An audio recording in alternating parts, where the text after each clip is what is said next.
Good morning everyone. আজকে সকালবেলা টিফিনে ছিল লুচি আর পটল দিয়ে আলু দিয়ে একটা চচ্চড়ি টাইপের।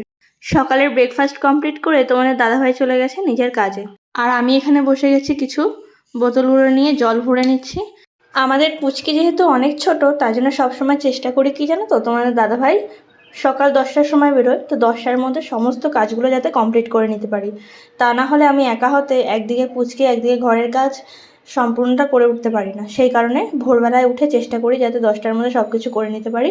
আর আমার প্রায় 10টার মধ্যে হয়েও যায়। তোমাদের দাদাভাইও আমাকে অনেকটা হেল্প করে দেয়। তো দেখো, তোমাদের দাদাভাই তো চলে গেছে আর আমি এখানে স্নান টান করে একটু রেডি হয়ে নিচ্ছি। একটু চুলটা আঁচড়ে নিলাম, একটু সিঁদুরটা পরে নিচ্ছি।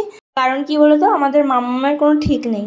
ও কোনো দিন ঘুমায়, কোনো দিন জেগে থাকে, ঠিক আছে? সেই কারণে আমি একা হাতে না সামলে উঠতে পারি না। কোনো দিন হয়তো কান্নাকাটি করে।